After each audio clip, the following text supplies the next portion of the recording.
Hello friends, स्वागत है आप सभी का आपके अपने चैनल में। केवल मनुष्य ही उल्टे रास्ते नहीं चलते, बल्कि ग्रह भी अपनी उल्टी चाल चलते हैं। इस समय 3 ग्रह गुरु, शनि और बुध वक्री चल रहे हैं। केवल गुरु और शनि के मूवमेंट से ही बहुत से बदलाव देखे जाते हैं।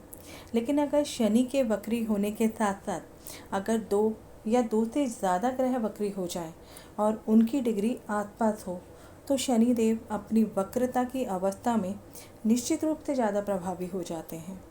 शनि देव हमारे सोलर सिस्टम के बहुत इम्पॉर्टेंट प्लैनेट हैं।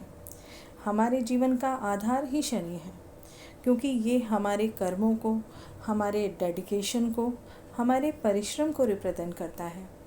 पिछले वर्ष 2020 को 11 मई को शनिदेव वक्री हुए थे, 13 मई को शुक्रदेव वक्री हुए थे और 14 मई को देवगुरु बृहस्पति वक्री हुए थे।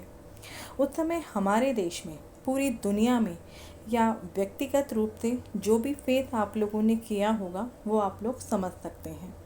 इस वर्ष शनिदेव 23 मई 2021 को वक्री हुए हैं, 20 जून को देवगुरु बृहस्पति वक्री हुए हैं, 30 मई को मरकरी वक्री हुए हैं। तो हम अंदाज़ा लगा सकते हैं कि आगे आने वाला समय हम सभी के लिए क्या क्या चैलेंज लेके आने वाला है। वैसे शनि का वक्री होना कोई यूनिक घटना नहीं है। शनि हर वर्ष 4 से 5 महीने वक्री रहता है, यानी 141 डेज। इसलिए इस घटना से डरना या घबराने की ज़रूरत नहीं है, बल्कि सिचुएशन के अकॉर्डिंग खुद को स्ट्रॉन्ग बनाने की ज़रूरत है। वैसे तो समाज में शनि, मंगल, राहु, केतु को लेकर इतनी भ्रांतियाँ फैली हुई है कि लोग इनके नाम से ही डर जाते हैं।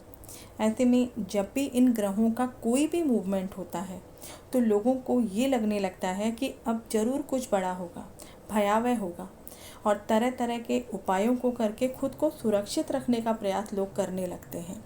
तो सबसे पहले तो मैं आप लोगों से ये रिक्वेस्ट करूँगी कि शनि के नाम से डरना बंद कर दीजिए और ये जो हमारा मूल्यवान जीवन है उसे अपने सही कर्मों और सही कर्तव्यों की तरफ लगाएं, क्योंकि शनि वही देंगे जो आपने किया है।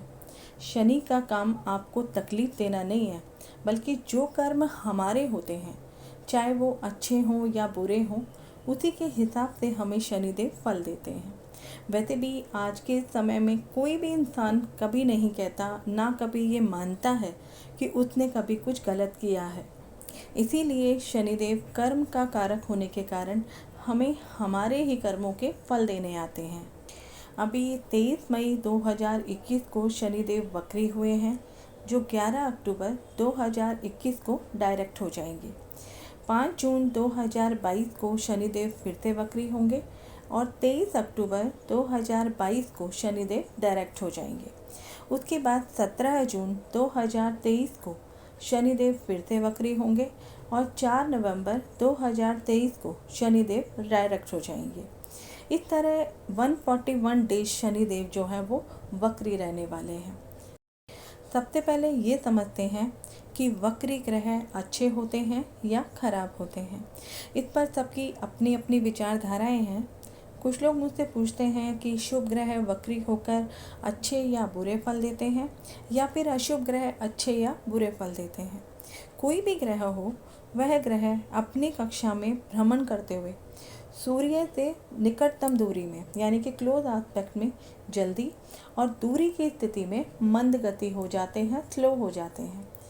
वास्तव में ग्रह मार्गी ही होते हैं, परंतु अलग अलग नक्षत्र काल के कारण ये गति हमेशा मार्गी ना होकर कभी कभी वक्री दिखाई देती है।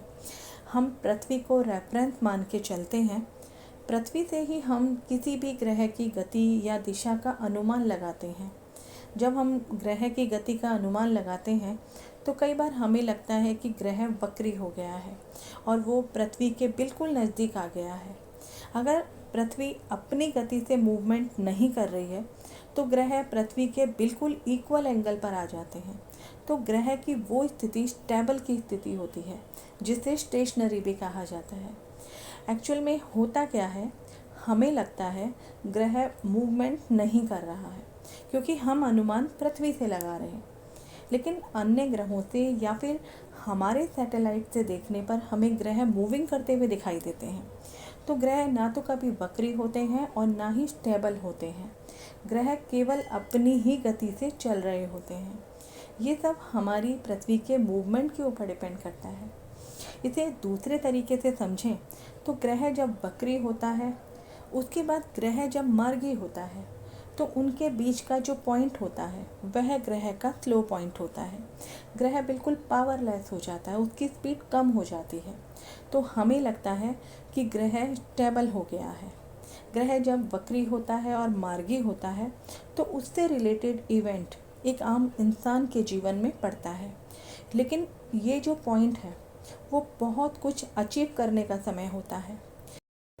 अगर आप डिटेल में वक्री ग्रह के बारे में जानना चाहते हैं तो चैनल पर आपको मेरा वीडियो मिल जाएगा, आप उसे सुन सकते हैं।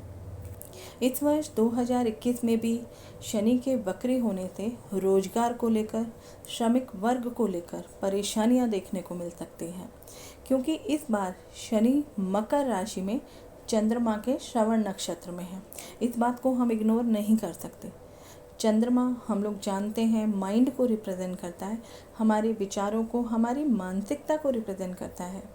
ऐसे में शनि का वक्री होना, उसका पृथ्वी के बिल्कुल क्लोज होने से शनि ज़्यादा पावरफुल होगा और अपना प्रभाव पूर्ण रूप से देने के लिए तैयार होगा। उसके कारण पृथ्वी पर रहने वाले सभी जीवों पर इसका प्रभाव भी पड़ेगा। चंद्रमा के श्रवण नक्षत्र में शनि वक्री हो गए हैं तो ये मानसिक रूप से ज़्यादा प्रभावी होगा। शनि को मैलेफिक प्लैनेट माना जाता है, तो इसका मानसिक प्रभाव कुछ नकारात्मकता को लिए हुए होगा। हमारे विचारों में नेगेटिव थॉट्स आ सकते हैं, डिप्रेशन की स्थिति हो सकती है, भय का माहौल हो सकता है। आप देख सकते हैं कोरोना के कारण, लॉकडाउन के कारण और इकोनॉमी को लेकर देश दुनिया में भय का वातावरण बना हुआ है। पिछले वीडियो में भी मैंने बताया था कि कोरोना की स्थिति अभी ख़त्म नहीं हुई है। सितंबर 2021 से लेकर अप्रैल 2022 तक सिचुएशन बहुत पैनिक हो सकती है। तो जब तक शनिदेव मकर राशि में रहेंगे तब का समय, यानी लगभग 18-19 महीने का समय अभी शनि मकर राशि में रहने वाले हैं। उसके बाद शनि जो है वो कुंभ राशि में जाएंगे। तो ये जो समय होगा वो देश दुनिया के लिए ड्रास्टिक समय हो सकता है। कुछ नए वायरस सामने आ सकते हैं। कोरोना के अलावा कोई और नई बीमारी सामने आ सकती है, सुनामी आ सकता है, आतंकवादी गतिविधियां तेज हो सकती हैं, प्राकृतिक आपदाएं आ सकती है, समुद्री तूफान, तेज बारिश, अर्थक्वेक, ये सब होने की संभावना इस समय पर बन सकती है। क्योंकि शनि के साथ साथ जुपिटर भी वक्री है, जो मौसम में परिवर्तन के लिए जिम्मेदार होते हैं। राजनीति की बात करें तो राजनीति में भी उतार चढ़ाव देखने को मिलेगा। राजनेताओं के एक्सपोज होने का समय हो सकता है। उनके कोई पुराने स्कैंडल सामने आ सकते हैं। कुछ राजनीतिक पार्टियों की छवि खराब भी हो सकती है। वहीं अगर हम 2022 की बात करें तो 29 अप्रैल 2022 को शनिदेव कुंभ राशि में होंगे, जो शनि की अपनी मूल त्रिकोण राशि होती है। शनि अपनी ही एक राशि से निकलकर दूसरी राशि में यानी कि कुंभ राशि में जाएंगे। मिथुन राशि, तुला राशि और कुंभ राशि, ये तीनों ही वायु तत्व की राशियां होती हैं, जो शनि के लिए बहुत ही उत्तम राशियां होती हैं, क्योंकि वो खुद भी वायु तत्व के ग्रह हैं। 5 जून 2022 को शनि कुंभ राशि में वक्री हो जाएंगे 141 डेज के लिए, यानी कि 4 से 5 महीने तक। फिर 23 अक्टूबर 2022 को ये डायरेक्ट हो जाएंगे। उसी समय 28 जुलाई 2022 को देवगुरु बृहस्पति भी अपनी ही मीन राशि में वक्री होंगे, जो 13 अप्रैल 2022 को मीन राशि में आएंगे। ये बहुत ही ऑस्पिशियस समय होगा जब दोनों बड़े ग्रह अपनी अपनी राशियों में होंगे और दोनों ही एक आम जीवन के लिए बहुत इम्पॉर्टेंट होते हैं। जैसा कि मैं हमेशा कहती हूँ, मुंडेन एस्ट्रोलॉजी में इन दोनों ग्रहों का बहुत इम्पॉर्टेंट रोल होता है। ऐसे में दोनों का अपनी अपनी राशियों में भ्रमण बहुत ही उत्तम समय रहेगा किसी भी साधना के लिए, मेडिटेशन के लिए, धर्म कर्म के लिए, दान के लिए। लोग इस समय धर्म कर्म को लेकर या धार्मिक कार्यों में बढ़ चढ़कर हिस्सा लेंगे। एजुकेशन के लिए या फिर टेक्निकल फील्ड के लिए ये जो समय होगा वो बहुत ही बेहतर समय होगा, क्योंकि कुंभ राशि अमृत का प्रतिनिधित्व करती है, जिसके कारण इंसान का जो मन है वो पवित्र होकर पूजा साधना की तरफ जाता है। कुंभ राशि बहिर्मुखी राशि होती है, जबकि मीन राशि अंतर्मुखी राशि होती है। धार्मिक प्रकृति के लिए, त्याग के लिए इंसान को एक नया रास्ता दिखाती है। तो यही वो समय होगा जब इंसान अपने सही मार्ग पर आने के लिए तत्पर होगा, धर्म कर्म के वास्तविक अर्थ को समझेगा। लेकिन जब दोनों ही ग्रह वक्री होंगे, यानी जून 2022 से लेकर 1 अक्टूबर 2022 तक, फिर से बहुत बड़े खतरे का संकेत करता है। जैसा कि मैंने पहले कहा कि जब भी शनि वक्री होता है तो पावरफुल हो जाता है, उसका बल बढ़ जाता है। उसी समय अगर कोई अन्य 2 या 2 से अधिक ग्रह भी वक्री हो जाएं तो ये समय घातक साबित हो सकता है। उस समय गुरु शनि के साथ साथ बुध भी वक्री होंगे, तो ये समय नेचुरल कैलेमिटी के लिए देखा जा सकता है।